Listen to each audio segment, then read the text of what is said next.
இப்பொழுது ஒருத்தருக்கு ஒரு காய்ச்சல் வந்ததுன்னு வச்சுக்கோங்க, என்னென்னலாம் செய்யணும், என்னென்னலாம் செய்யக்கூடாது, எல்லாத்தையும் வட்டி முதலமா சேர்ந்து ஒரு பெரிய இருமில் 4 பேர் மேலே தெரிக்கிற மாதிரி இருமிடுவாங்க. இதெல்லாம் ஒரு தவறான முறையான இருமல். இருமல் முறையை ரொம்ப பாதுகாப்பாக இருமினாலே பாதிய டிரான்ஸ்மிஷனை நம்ம அவாய்ட் பண்ணிக்கலாம். அடிக்கடி நம்ம உப்பு தண்ணி போட்டு தொண்டையை நல்லா கொப்பிளிச்சு ஊற்றிக்கிட்டு இருந்தோம்னா, நம்ம அந்த கோவிடை ப்ரிவென்ட் பண்ணும்போது நம்ம என்னெல்லாம் பண்ணோமோ அதில் நம்ம கண்டிப்பாக அதில் கற்றுக்கொண்ட கலாச்சாரத்தை இந்த முறைக்கு தொடர்ந்து நம்ம செய்யும்போது,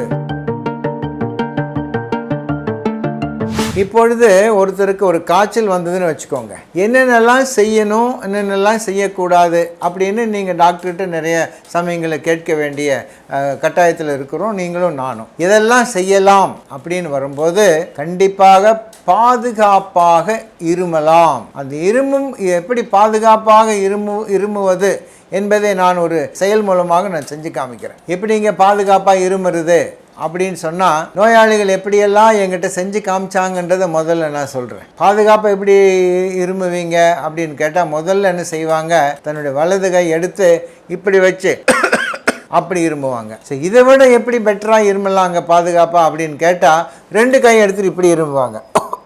இதுக்கு மேலே ஏதாவது இருக்குதான்னு கேட்டால் என்ன செய்வாங்க, ஓரமாக போய் திரும்பி நின்று அப்படின்னு வாயை திறந்துட்டு இருமுவாங்க. ஏன்னா தான் மேலே படக்கூடாது, மற்றவங்க மேலே பட்டுக்கிட்டால் பரவாயில்ல அப்படின்ற ஒரு கோட்பாடு. அப்புறம் எப்படி இருமுவீங்கன்னா, நான் இருமாமல் இருக்கிறதுக்கு முயற்சி பண்ணுவேன் டாக்டர் அப்படின்னு சொல்லுவாங்க.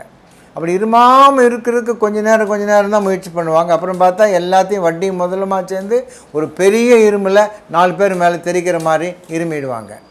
இதெல்லாம் ஒரு தவறான முறையான இருமல். பாதுகாப்பாக எப்படி இருமுவது, த பெட்டர் காஃப் எட்டிக் அப்படின்னு சொல்கிறோம். பாதுகாப்பான இருமல் முறை.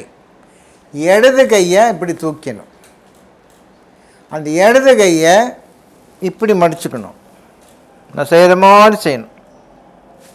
கழுத்தை வளைச்சி கீழே இடது பக்கமாக திரும்பி தன்னுடைய இந்த அக்கிள் பகுதியை நோக்கி பார்த்து லேசாக கனைச்சு இருமணும்.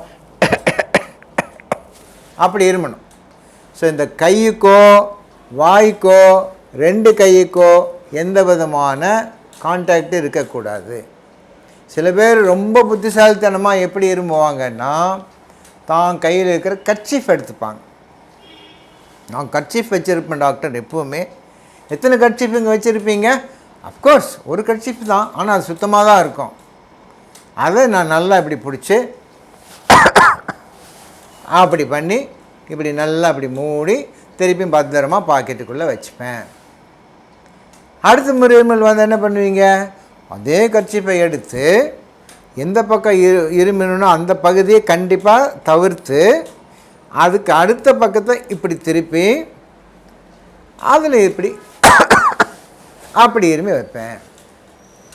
அப்புறம் அந்த கர்ச்சீஃப் வந்து மொத்தமாக நனைஞ்சு போய் அது வேறு எங்கே அடைக்கலமாக இருக்காது. எங்கே போய் இருக்கும், நம்ம பாக்கெட்லேயே இருக்கும். அப்பப்போ அந்த பாக்கெட்டில் கையை வேறு விட்டுக்குவார். ஸோ ஒவ்வொரு நிமிஷமும் ஒவ்வொரு முறையும் உங்களுடைய கரங்கள் அந்த கர்ச்சீஃபை ஹேண்டில் பண்ணும்போது அதில் இருக்கிற இந்த வைரஸ் கிருமி ரொம்ப ஒரு நன்றி அறிதலோடு தேங்க்ஸ் பண்ணிவிட்டு அந்த கைக்கு வந்துட்டு அப்புறம் அந்த கையை கொண்டு போய் டேபிளில் வைப்பார். இப்போ இருக்குது செல்ஃபோனு, அது பிடிச்சிப்பார், பேனாவில் வச்சுப்பார்.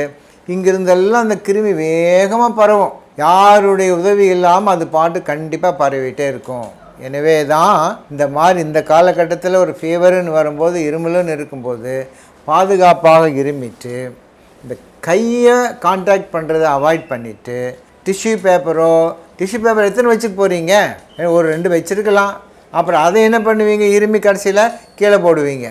அதை எங்கன்னா கொண்டு போய் பத்திரமா குப்பை தொட்டியில் போடுறோமா என்ன, போடுறது கிடையாது. ஸோ இந்த மாதிரி இருமல் முறையை ரொம்ப பாதுகாப்பாக இருமுனாலே பாதிய டிரான்ஸ்மிஷனை நம்ம அவாய்ட் பண்ணிக்கலாம். ஸோ அடிக்கடி கையை கழுவிக்கணும். இப்போ ஆல்கஹால் சானிடைசர் நிறையா வந்துருச்சு. அது எப்பவுமே ஒரு சின்ன பாட்டிலில் நம்ம பாக்கெட்டில் வச்சுட்டு போகிறது சிறந்தது. அப்புறம் அடிக்கடி நம்ம உப்பு தண்ணி போட்டு தொண்டையை நல்லா கொப்பிளிச்சு ஊற்றிக்கிட்டு இருந்தோம்னா கண்டிப்பாக அந்த வைரஸினுடைய வீரியம் வந்து குறையுது. இது ரொம்ப பாதுகாப்பாக இருமும் முறை. கூட்டத்தில் போய் இருக்கிறத தவிர்க்கணும். முக்கியமாக இப்போ இருக்கிற காலகட்டத்தில் நீங்கள் பார்த்தீங்கன்னா நிறைய ஆஃபீஸ்லலாம் ஏர் கண்டிஷன் க்ளோஸ்டு கம்பார்ட்மெண்ட்டில் இருக்கிறாங்க.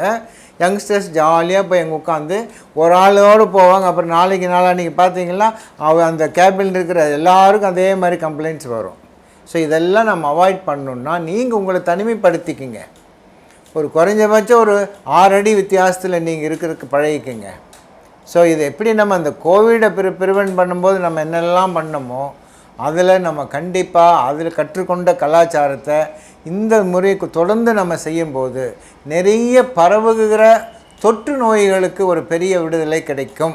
எனவே இந்த டிபியாக இருக்கட்டும், ஸ்வைன் ஃப்ளூவாக இருக்கட்டும், கோவிடாக இருக்கட்டும், எதுவாக இருந்தாலும் சரி அந்த தனிமைப்படுத்தி பாதுகாப்பான இருமல் முறையோடு அடிக்கடி கைகளை சுத்தம் பண்ணி கொண்டு இருந்தாலே அதனுடைய பரவுவதை வேகமாக தடுத்து விடலாம் என்று கூறிக்கொண்டு, ஏதாவது சந்தேகம் இருந்தால் நீங்கள் என்கிட்ட கேட்கலாம். இது எப்படி பண்ணுறது, ஏது பண்ணுறது. நான் ஏற்கனவே செயல்முறை மூலமாக ஏன் இடது கையை காமிச்சு இருமுனீங்கன்னு நீங்கள் சில பேர்த்துக்கு சந்தேகம் வரும்.